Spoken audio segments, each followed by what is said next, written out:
What's going on, everyone? Welcome to Therapy on Two Wheels. Today I'm going to be talking about the 7 things that I hate about my KLR 650 Adventure. Let's jump into it.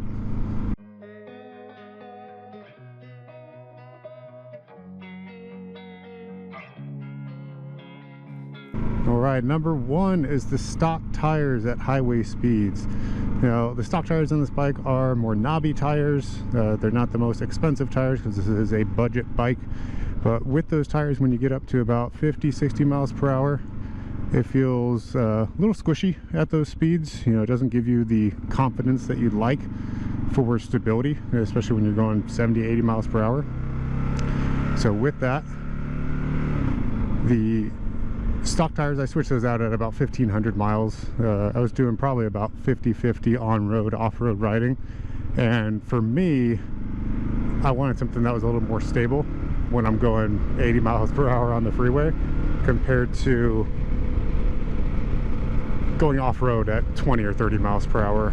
So for me, it was a beneficial upgrade to switch out those tires to dual sport. I did the Shinko 705s, and they've been working great for me for both on-road and off-road. But if you're planning on doing some serious off-roading, you're definitely going to want some bigger knobby tires. These ones just don't have as much grip, the ones that are stock on the bike. Number 2 is going to be the stock windscreen. It's just not tall enough. Like the stock windscreen in the current height that it's in right now, I do have extenders on it, but for me at 6'2", I was getting a lot of wind buffeting, kind of the top third of my helmet here, at those 70 to 80 mile per hour speeds. So for me, I needed something a little bit higher. If you're 5'10" or shorter, you probably won't have any issues with the stock configuration with the windshield. But I put these extenders on, and not only can it's much taller, but I can also lean it at different angles, just depending on your height, your riding style, your kind of position on the bike. You can make more adjustments compared to just having the stock screen on there. Number 3 of the things that I hate on this KLR is the stock foot pegs are too slippery.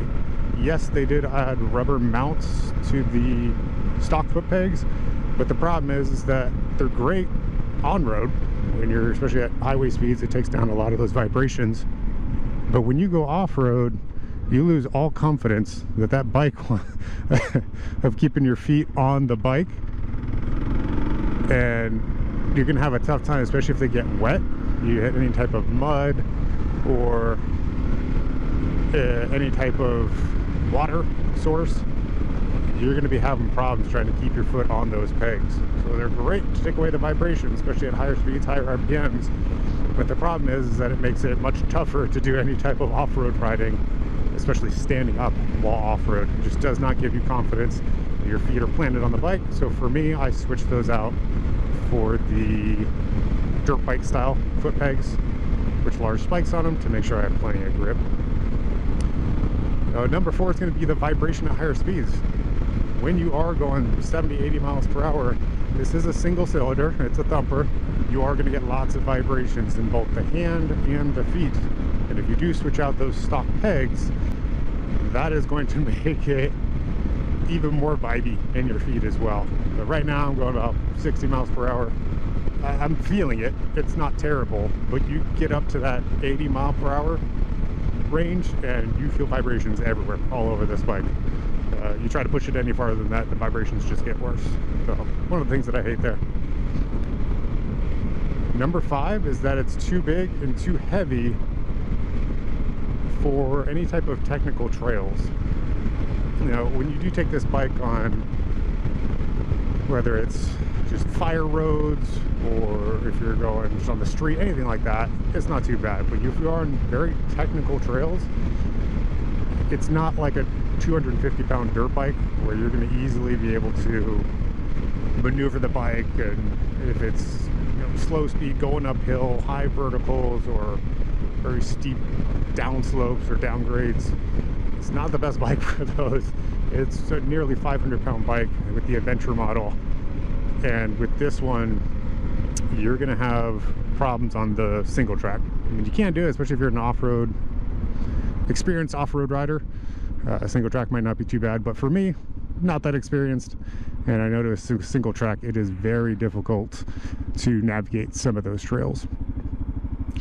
Now, the issue number 6 of things that I hate on this bike, the seat.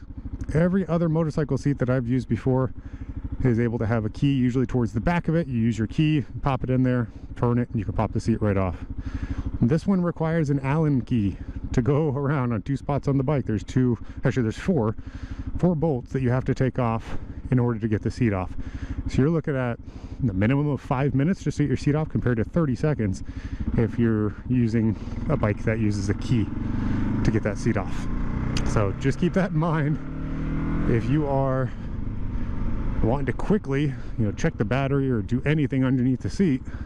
It's going to take you some time, and then you got to put it back on. So just taking the seat off and putting it back on is a 10-minute process, and that could be a little annoying. Now, my 7th and final thing that I hate about the KLR, I'm going to show you real quick when I come to a stop here, is the foot peg position when you're putting your feet down at a stop. So I'm going to put it in neutral, and I'm going to see if I can show you here. This foot peg, if I'm all the way forward, is right in the line of my leg. So I want to put it right here. It's a little farther forward.